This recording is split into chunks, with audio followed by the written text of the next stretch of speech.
오늘은 추수감사 예배와 우리 교회가 개척한 이래 가슴으로 품는 교회 제1호 장로의 직분을 부여하는 나영길 장로 임직 감사 예배를 드리는 날입니다.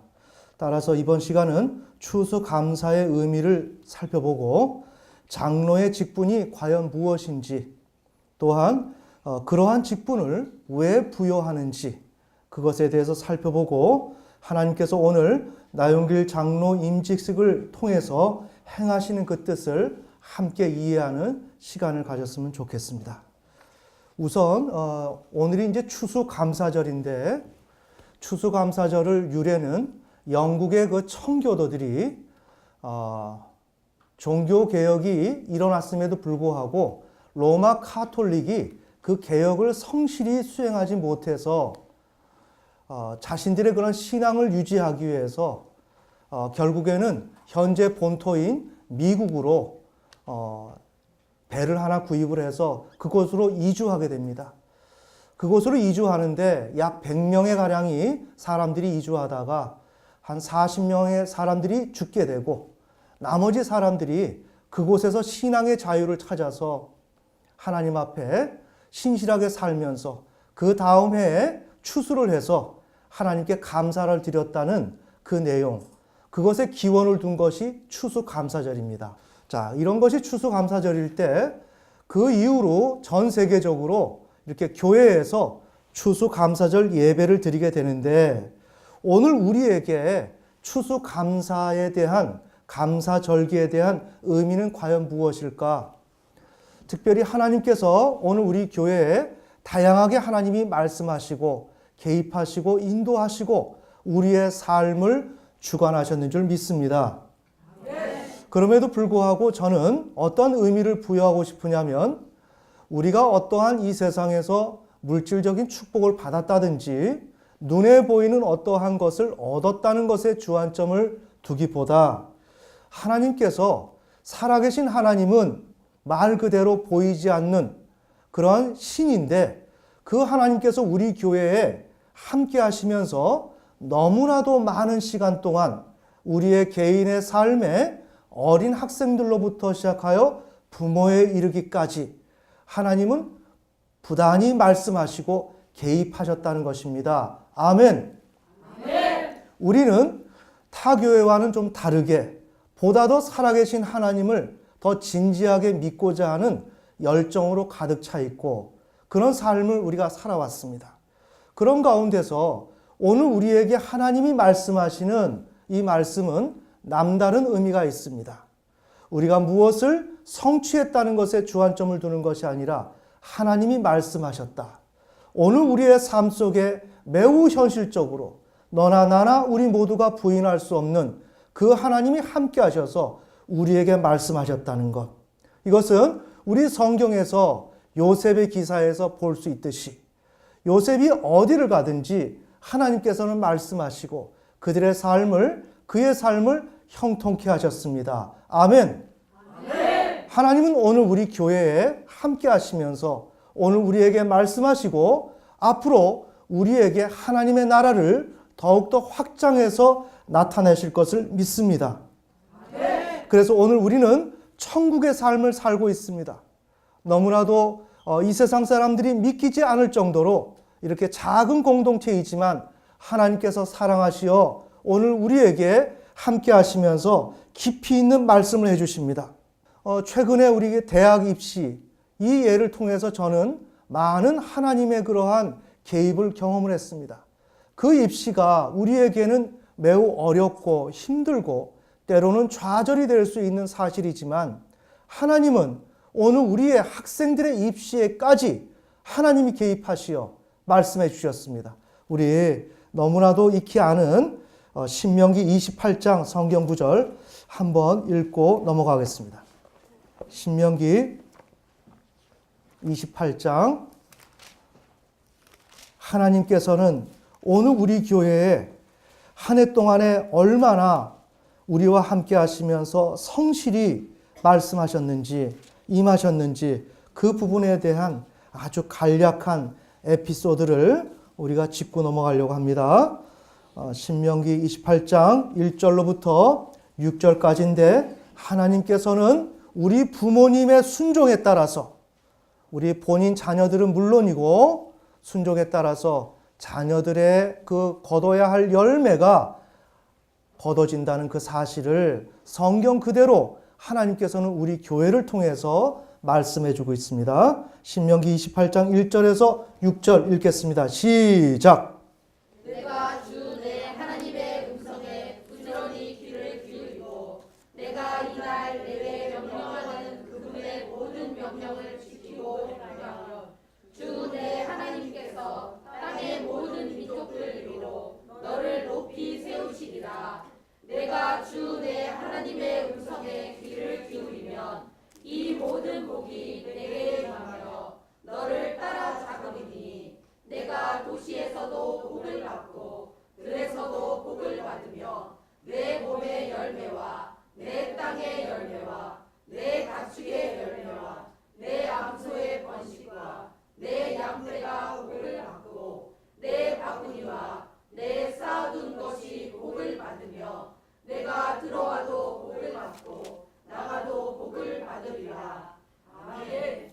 네, 복을 받는 조건이 1절로 다시 가면 내가 주 내 하나님의 음성에 부지런히 귀를 기울이고 내가 이날 내게 명령하는 그분의 모든 명령을 지키고 행하면 주 내 하나님께서 땅의 모든 민족들 위로 너를 높이 세우시리라. 그 다음에 4절에 보면 내 몸의 열매와 내 땅의 열매와 내 가축의 열매와 내 암소의 번식과 내 양떼가 복을 받고, 그러니까 오늘 우리의 삶의 모든 부분에 걸쳐서 우리 인간의 노력으로 이루어지는 것이 아니라 우리가 하나님의 말씀에 순종하게 되면 하나님께서는 우리 각자의 삶을 주관하시는 건 물론이고 4절에 보면 내 몸의 열매와 자녀와 그 다음에 내 땅의 열매와 내 가축의 열매와 우리가 행하는 모든 것의 그 결과물들은 우리의 노력으로 이루어지는 것이 아니라 살아계신 하나님께서 내가 부모가 순종하는 것에 따라서 자녀가 열매를 거둘 수 있느냐 없느냐 하는 것을 결정하신다는 겁니다. 아멘. 아멘. 하나님은 숱한 하나님의 말씀이 많지만 너무나도 놀라운 사실은 이러한 수능에 대한 합격 불합격을 말씀하시는 그날 당일날 하나님은 부지런히 우리에게 말씀하십니다. 놀랍죠? 네. 이 사실은 우리에게 좋든 나쁘든 그건 우리에게 정말 슬픈 이야기든 아픈 이야기든 그것에 주의점을 가지면 안 됩니다. 하나님께서 오늘 우리에게 어떻게 말씀하시고 개입하시는지 그것을 알고 나에겐 써도 그 사실을 놓고 하나님 앞에 영광을 올려드려야 합니다. 아멘. 아멘. 오늘 저는 한 가지 예를 말씀드리는 것입니다.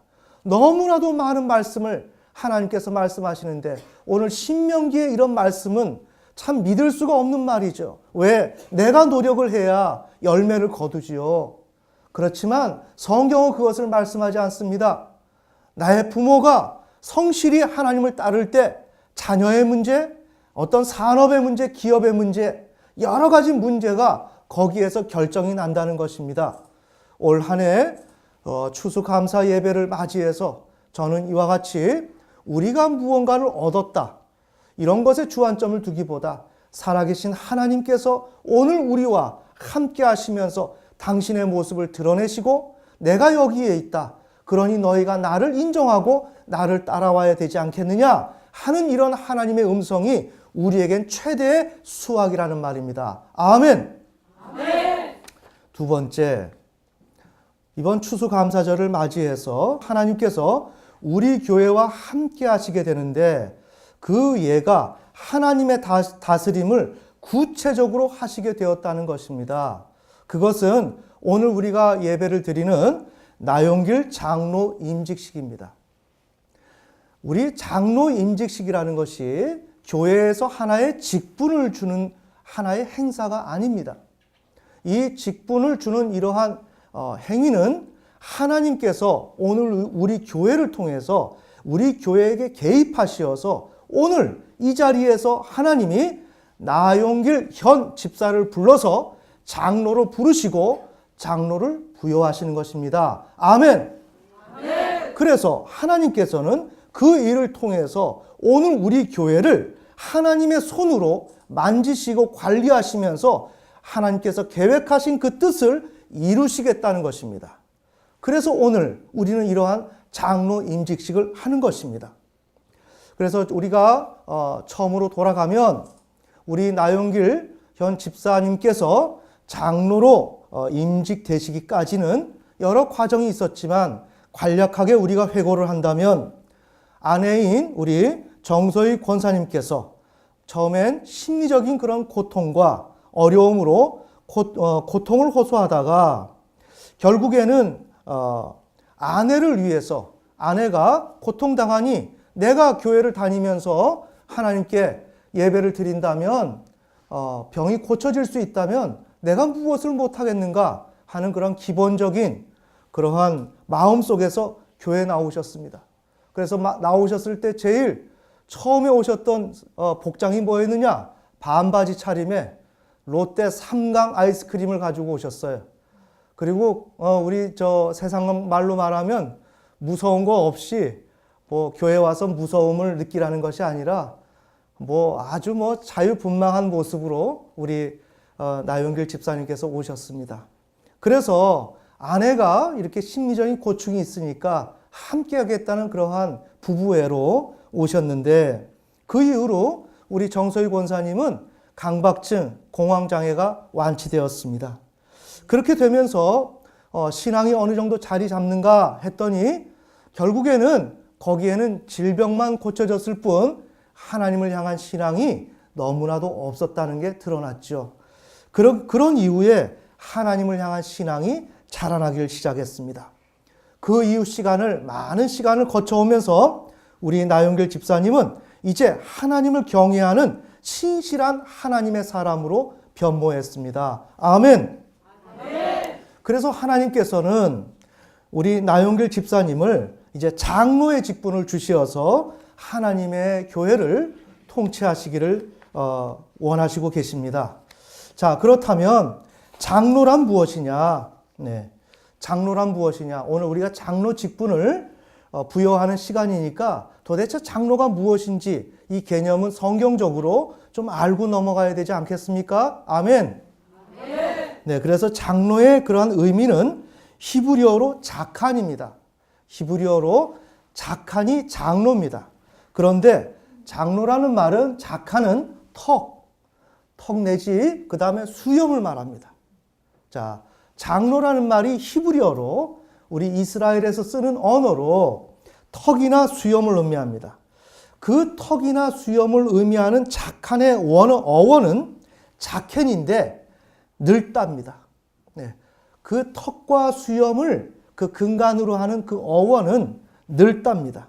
그러니까 이런 장로라고 하는 것은 턱에 수염이 난 자, 턱에 수염을 기른 사람, 즉 연장자.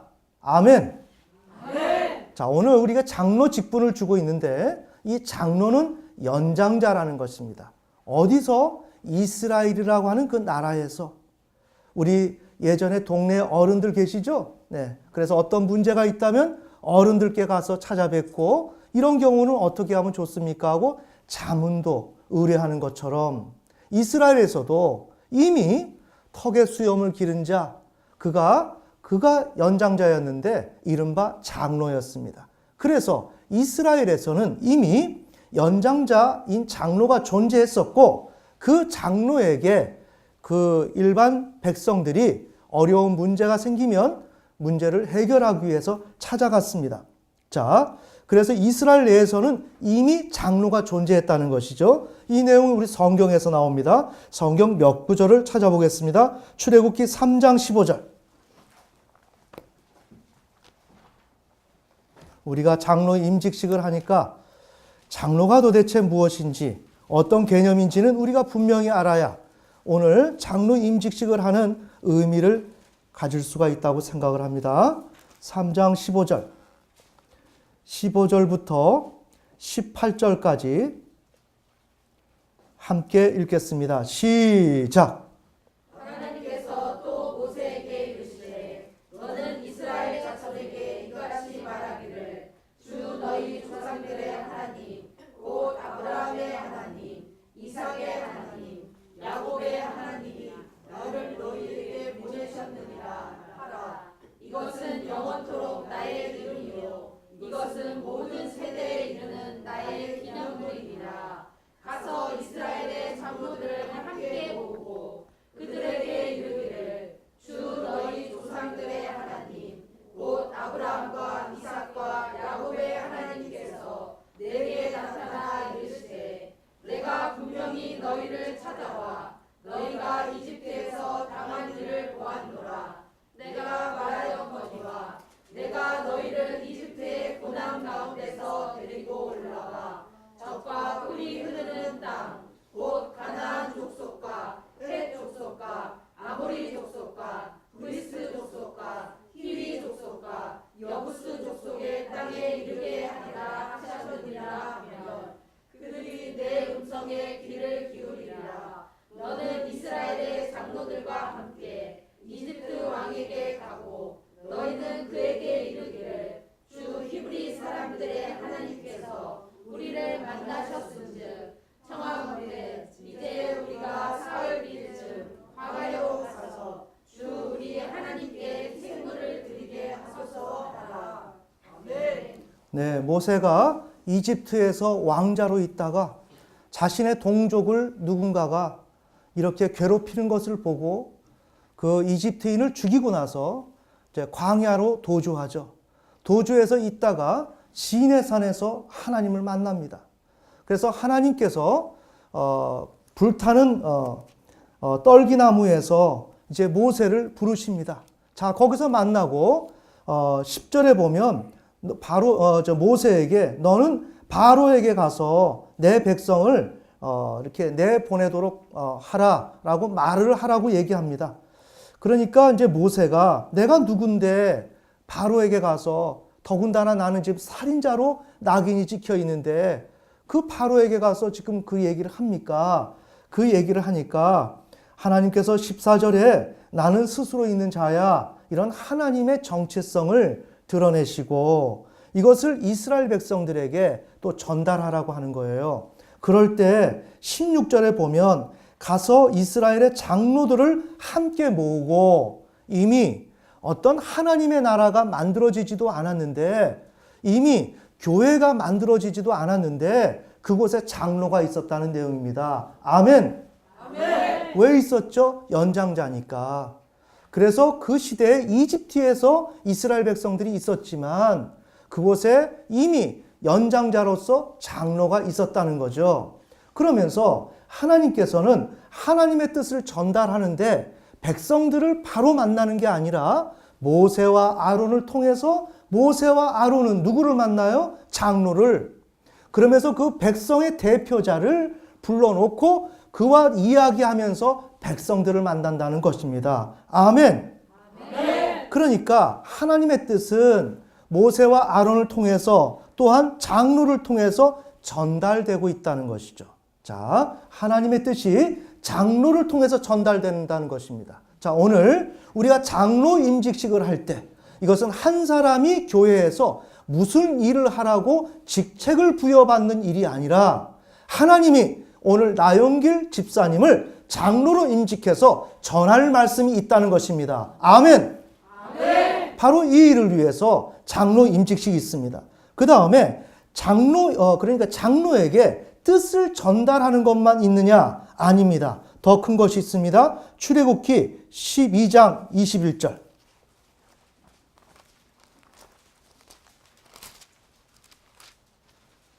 우리가 장로 직분에 대한 분명한 개념들을 우리가 가지고 가야 합니다. 출애굽기 12장 21절 다 찾으셨으면 한 목소리를 읽겠습니다. 시작.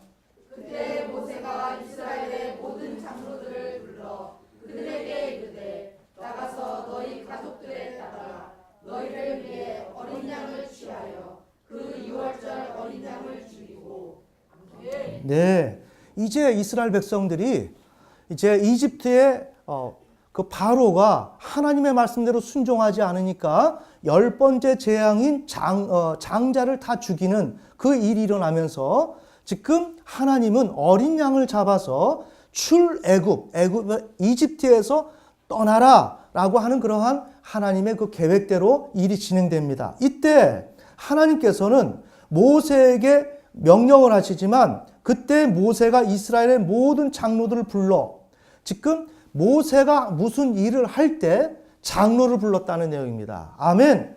아멘. 하나님께서 뜻을 전달하실 때 모세와 아론을 통해서 백성들에게 뜻을 전달하시고 또한 하나님께서 일을 행하시려고 할 때 그 모세 목사를 도울 수 있는 그 장로를 불러서 그 장로와 함께 하나님의 나라의 일을 꾸려나갔다는 것입니다. 아멘.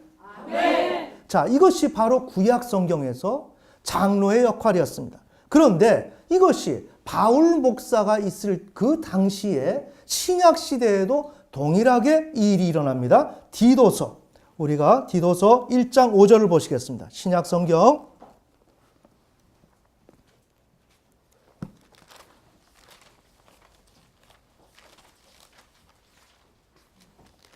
디도서 1장 5절.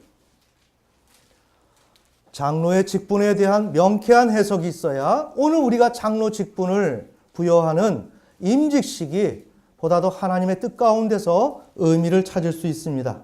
자, 디도서 1장 5절 다 찾으셨으면 한 목소리로 읽겠습니다. 시작. 이런 까닭으로 내가 너를 크레테에 남겨두었나니 그것은 곧 내가 부족한 것들을 바로잡고 또 내가 너를 세운 것 같이 각 도시에서 장로들을 임명하게 하려 함이니라. 아멘. 네, 바울이 디도를 남겨놓고 떠났는데 디도에게 지금 편지를 한 겁니다. 그래서 너를 남겨둔 이유는 내가 디도 너가 부족한 것들을 바로잡아라. 누구를? 지금 교회 성도들을. 그 다음에 내가 너를 세운 것 같이 그리고 너도 각 도시에서 교회가 세워질 때마다 장로들을 임명하라. 모세에게 장로가 서포트하면서 하나님의 뜻을 또한 전달하고 하나님의 일에 동력했던 것처럼 신약시대에 교회가 세워지게 될 때 바울 목사는 디도에게 편지를 해서 각 교회가 세워질 때마다 그곳에 장로를 세워라. 그래서 신약시대에 교회가 개척되면서 그곳에 장로를 세우고 그러면서 교회를 세워나갔다는 내용입니다. 아멘. 아멘. 바로 이 내용이 오늘 우리가 읽었던 본문 베드로전서 5장 1절로부터 11절까지의 내용에 나오는 내용입니다. 자, 우리 본문으로 가겠습니다. 베드로전서 5장. 여러분 제가 드리는 말씀 이해가 되시죠? 아멘. 베드로전서 5장 1절로부터 그 이하 9절인데 자, 지금 이와 같이 장로의 역할은 하나님의 뜻을 전달하고 하나님의 일을 그 모세 목사와 바울 목사를 도와서 동력하도록 하는 이스라엘 백성들의 대표, 우리 신약교회로 말하면 성도들의 대표, 평신도들의 대표. 아멘. 아멘. 평신도들을 대표할 수 있는 연장자, 그러한 직위가 바로 장로라는 것입니다. 바로 이러한 의미에서 베드로는 지금 로마 교회에게 편지를 쓰는 거예요. 자, 1절 읽겠습니다. 시작. 너희 가운데 있는 장로들에게 권면하노니 나 역시 장로요 그리스도의 고난의 시민이요 또한 앞으로 나타날 영광에 참여할 자니라. 네, 베드로도 장로란 말입니다. 그러니까 저도 장로예요. 그러나 저는 가르치는 장로. 오늘 임직을 받는 나영길 집사님은 시무장로. 평신도로서 평신도를 대표하면서 우리 교회 사역에 함께 동역하면서 장로가 받아야 할 영광을 함께 받는 것입니다. 아멘. 아멘. 그래서 축하를 하는 거예요. 영광스러운 직분이라는 거예요. 지금 바울과 모세가 걸어갔던 그 영광스러운 그 하나님의 그 나라에서 주는 그 영광을 오늘 평신도에서 갈 수 없는 그것을 장로로 직분을 받다 보니 거기에서 한 가지 유익한 점, 정말 내려놓을 수 없고 놓칠 수 없는 것, 무언가 영광이라는 거예요. 아멘. 자, 그러한 베드로 장로가 지금 타 장로에게 편지를 하는 거예요. 뭐다? 하나님의 백성들을 바르게 세워라. 자, 2절, 3절 읽겠습니다. 시작. 너희 가운데 있는 하나님의 약대를 먹이고 감독하되 억지로 하지 말고 자진해서 하며 더러운 이익을 위해 하지 말고 오직 준비된 마음으로 하며 하나님의 상속 백성 위에 주인처럼 군림하지 말고 오직 양떼에게 본이 되라.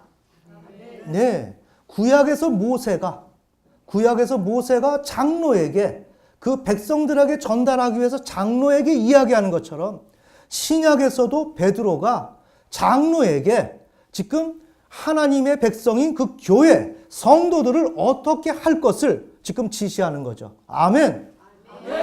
동일한 맥락입니다. 그래서 매우 겸손한 모습으로 낮은 자의 위치에서 예수님이 하셨던 것처럼 성도의 본이 되어서 그들을 섬기는 방식으로 리더십을 발휘해라.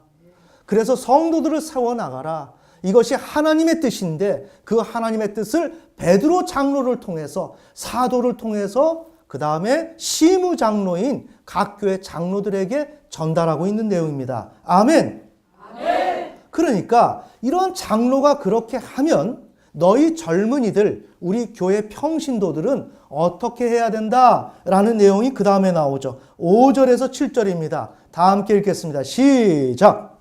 너희 젊은 사람들아 이와 같이 장로에게 복종하고 참으로 너희가 다 서로에게 복종하며 겸손하고 옳으리라. 하나님께서 교만한 자는 물리치시고 겸손한 자에게는 은혜를 주시느니라. 그러므로 하나님의 강한 손 밑에서 스스로 겸손하라. 그리하면 정하실 때에 그분께서 너희를 높이시리라. 너희의 모든 염려를 그분께 맡기라. 그분께서 너희를 돌보시리라.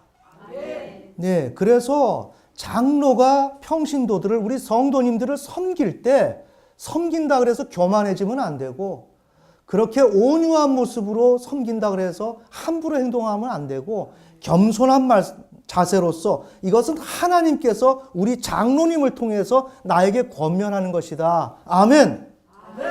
그렇게 알고서 그 뜻을 받아들이라는 것입니다. 그러면서 너희의 모든 염려를 그분께 맡기라. 그분께서 너희를 돌보시느니라. 어떠한 염려가 있다 할지라도 그 교회의 대표격인 그런 평신도의 대표격인 그 시무장로가 그들에게 권면하고 가르칠 때 그것을 잘 받아들이면서 현재 있는 그 어려움을 믿음으로 잘 극복해라. 자, 우리가 그러면 무엇 때문에 그렇게 지금 이러한 과정을 밟아 나가는가 하는 것입니다. 8절에서 10절 다 함께 읽겠습니다. 시작. 정신을 차리라. 깨어 있으라. 너희 재정 마귀가 울부짖는 사자같이 눈을 다니며 삼킬 자를 찾나니 믿음에 굳게 서서 그를 대적하라. 세상에 있는 너희 형제들도 동일한 고난을 겪는 줄 너희가 아느니라. 그러나 모든 은혜의 하나님 곧 그리스도 예수님을 통해 우리를 부르사 자신의 영원한 영광에 이르게 하신 분께서 너희가 잠시 고난을 받은 뒤에 너희를 완전하게 하시고 굳건하게 하시며 강하게 하시고 정착시키시리라. 아멘. 네, 바로 요 대목이에요. 이 시기에는 로마의 압제 가운데 핍박을 받고 있는 시기입니다. 그러니까 성도들이 많은 고난을 경험하고 있을 때 베드로 장로는 그 시무 장로들에게, 각 교회 장로들에게 우선 해야 될 일이 뭐예요? 성도들을 보살펴라. 그들을 위로해줘라. 그들을 사랑해줘라. 그러면서 그 어려운 시간을 잘 통과할 수 있도록 해라. 그러면서 결론적으로는 뭐예요? 정신을 차리라. 8절 깨어있으라. 너희 대적 마귀가 울부짖는 사자같이 두루다니며 산길자를 찾나니 바로 이렇게 영적으로 어렵고 힘든 이 시간이기에 우리 교회 성도들이 이 과정을 잘 통과해 나갈 수 있도록 시무장로인 너희들은 분명히 교회 성도들을 잘 세워나가고 하나님의 뜻을 잘 전달해서 이렇게 베드로 장로에게 잘 동역해서 하나님의 뜻을 이루어야 된다 하는 것이 오늘 본문의 내용입니다. 아멘. 아멘. 자, 이렇게 되면 이 시무장로는 어떠한 상급이 있는가? 4절을 읽겠습니다. 시작. 그리하면 목자장께서 나타나실 때에 너희가 사라지지 아니하는 영광의 관을 받으리라. 아멘. 네, 목자장은 누구예요? 예수님이 부활 승천하셨지만 그 모습 그대로 다시 오신단 말입니다. 오셨을 때 목자는 양을 치는 사람이죠. 그 예수님이 바로 목자장인데 그 사도들, 장로는 누굽니까? 목자죠. 양을 치는데 그 예수님 앞에서 심판을 받는다는 것입니다. 그렇게 되면서 예수님에게 우리가 장로가 그 일을 잘 수행하면 그렇게 사라지지 아니하는 영광의 관을 얻는다. 면류관을 얻는다는 것입니다. 이와 같이 지금 평신도로서 그 수준에서 있어야 할 이 장로가, 시무장로가 연장자라고 하는 하나님의 뜻 가운데 부르심을 받았을 때는 이거는 얘기가 달라진다는 거예요. 그 일을 잘 수행했을 때는 모세 목사와 바울 목사가, 베드로 목사가 받는 그 영광스러운 관을 함께 받을 수 있다는 내용입니다. 아멘. 아멘. 자, 그러니까 오늘 장로를 임직받는 우리 현 나용길 집사님께서는 앞으로 장로직을 부여받는다면 오늘 이 말씀처럼 정말 이건 인간이 주는 직분이 아니고 살아계신 하나님께서 조형훈 목사를 통해서 오늘 나용길 현 집사에게 시무장로를 부여하시는 것입니다. 아멘. 아멘. 그러니 우리 집사님께서는 장로로 임직된다면 정말 눈을 뜨나 감으나 온종일 하나님께서 나를 향해서 교회에게 무슨 말씀을 하시는지, 또한 조형훈 목사님을 통해서 어떤 말씀이 전달되는지를 예의주시해서 이렇게 교회에게 전달하고 성도들과 함께 동고동락을 할 수 있어야 합니다. 아멘. 그래서 오늘 우리 장로 임직식은 이곳에 우리의 눈으로 보이지 않지만 하나님께서 모세에게 나타나시어 명령하시고, 또한 모세는 이스라엘 백성들에게 장로를 만나서 말씀을 전달하고 하나님의 일을 진행했던 것처럼 오늘 장로 직분을 부여하는 임직식에서는 이곳에는 살아계신 하나님이 우리 주 예수 그리스도가 함께 하신다는 겁니다. 아멘. 아멘. 하나님은 오늘 저를 통해서 제가 손을 얹고 안수기도 하실 때 하나님이 주관하시고 하나님께서 인도하셔서 오늘 나용길 집사를 장로로 만드신다는 것입니다. 아멘. 아멘. 그러시면서 하나님은 무엇을 지금 하시고 계시는 거죠? 오늘 우리 지저스 메디컬 센터 가슴으로 품는 교회가 앞으로 하나님의 뜻을 이루어야 하는데 그 뜻이 무엇인지는 아직은 우리가 더 구체적으로 알 수 없지만 분명히 하나님은 갖고 계시고 오늘 우리 나용길 장로님을 통해서 우리 교회가 더욱더 공고해지고 더욱더 견고한 그런 기반을 쌓고 더욱더 확장되기를 원하셔서 그 일을 추진한다는 것입니다. 아멘. 아멘. 그러니 얼마나 영광스러워요. 오늘 이 자리가 얼마나 영광스럽냔 말입니다. 이곳에 하나님이 계시고 이곳에 하나님이 계획하셔서 모든 것을 준비하시고 진행하시니 하나님은 우리가 손으로 만져서 하나님하고 아는 게 아니라 우리는 말씀으로 알고 우리에게 마음속에서 말씀하시는 그 하나님을 만나서 알기에 오늘 이 임직식 가운데 살아계신 하나님이 함께 오셨다는 것을 우리는 분명히 인식하고 하나님을 만나는 마음으로 오늘 우리가 임직식을 거행해야 됩니다. 아멘.